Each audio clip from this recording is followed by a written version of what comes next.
হযরত আলী রাদিয়াল্লাহু তাআলা আনহুর কাছে এক ব্যক্তি এসে জিজ্ঞাসা করলেন, ইয়া আমিরাল মুমিনিন,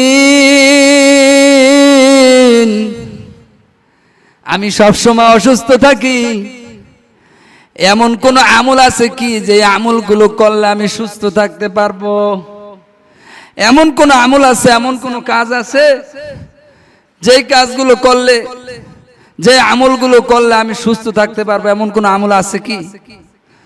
হযরত আলী রাদিয়াল্লাহু তাআলা আনহু বললেন, তুমি তিনটি আমল ধরো, এই তিনটি আমল করতে পারলে সারা জীবন তুমি সুস্থ থাকবা। সুবহানাল্লাহ। তিনটি আমল তুমি আজ থেকে চালু করো, সারা জীবন সুস্থ থাকবা। এই হযরত আলী রাদিয়াল্লাহু তাআলা আনহু সম্পর্কে আমার বিশ্বনবী সাল্লাল্লাহু আলাইহি ওয়াসাল্লাম বলেছেন, আনা মাদিনাতুল ইলম ওয়া আলিয়ুন বাবুহা। আমার বিশ্বনবী সাল্লাল্লাহু আলাইহি ওয়াসাল্লাম বলেছেন, আমি ইলমের শহর, আর এই শহরের দরজাই হচ্ছে হযরত আলী রাদিয়াল্লাহু তাআলা আনহু। সুবহানাল্লাহ।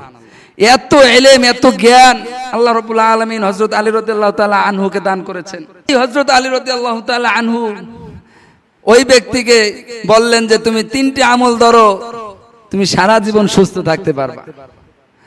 এর ভিতরে এক নম্বর আমল হচ্ছে ফজরের পর ঘুমানো যাবে না। সুবহানাল্লাহ। ফজরের নামাজের পর ঘুমানো যাবে না। এক নম্বর আমল তুমি আজ থেকে ধরো, তুমি সারা জীবন সুস্থ থাকবা। তবে শর্ত হইল ফজরের পর ঘুমানো যাবে না।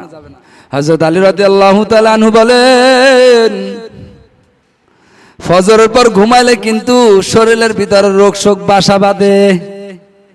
শরীরের ভিতরে রোগ শোক বাসা বাঁধে, এক নম্বর ক্ষতি। দুই নম্বর ক্ষতি, চেহারার লাবণ্যতা নষ্ট হয়ে যায়। আর তিন নম্বর ক্ষতি হইল, যদি ফজরের পর কোন ব্যক্তি ঘুমায়, ওই ব্যক্তি সকালের বরকত থেকে বঞ্চিত হবে। কারণ আমার বিশ্বনবী সাল্লাল্লাহু আলাইহি ওয়াসাল্লাম বলেছেন, ফজরের পর আল্লাহ রাব্বুল আলামিন সারা পৃথিবীতে তার বরকত ছড়িয়ে দেন।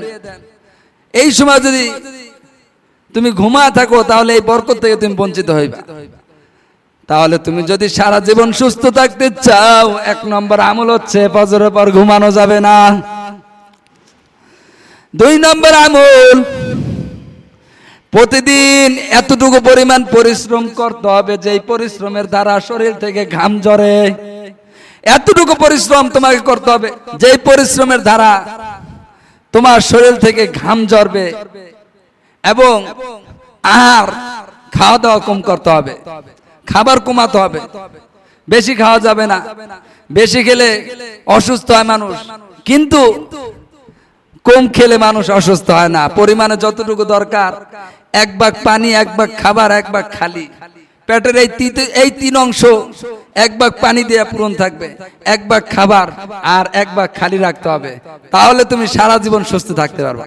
তাহলে দুই নম্বর হলো, যদি সারা জীবন সুস্থ থাকতে চাও, তাহলে তোমাকে প্রতিদিন এতটুকু পরিমাণে পরিশ্রম করতে হবে যেই পরিশ্রমের দ্বারা তোমার শরীর থেকে ঘাম ঝরবে, এতটুকু পরিশ্রম করতে হবে। আর তিন নম্বর আমল হচ্ছে, জীবনে কখনো তুমি দ্বারা পানি পান করবে না। তিন নম্বর আমল, দ্বারা পানি পান করা যাবে না। কারণ হলো, দাঁড়িয়ে পানি পান করলে শরীরের ভিতরে বিভিন্ন রোগ শোক বাসা বাঁধতে থাকে। সুতরাং কখনো দ্বারা পানি পান করবে না। ওই ব্যক্তি বলেন, এরপর থেকে আমি যখনই নাকি আমলগুলো শুরু করলাম, ফজরের পর আর কখনো ঘুমাইলাম না, আমি দেখতে পাইলাম আমি আস্তে আস্তে সুস্থ হয়ে গেলাম। সুতরাং আমরা যদি এই তিনটি আমল করতে পারি, ফজরের পর ঘুমানো যাবে না। দুই নম্বর আমল হচ্ছে, প্রতিদিন এতটুকু পরিমাণে পরিশ্রম করতে হবে যে পরিশ্রম দ্বারা শরীর থেকে ঘাম ঝরবে। আর তিন নম্বর আমল হচ্ছে, দ্বারা পানি পান করা যাবে না।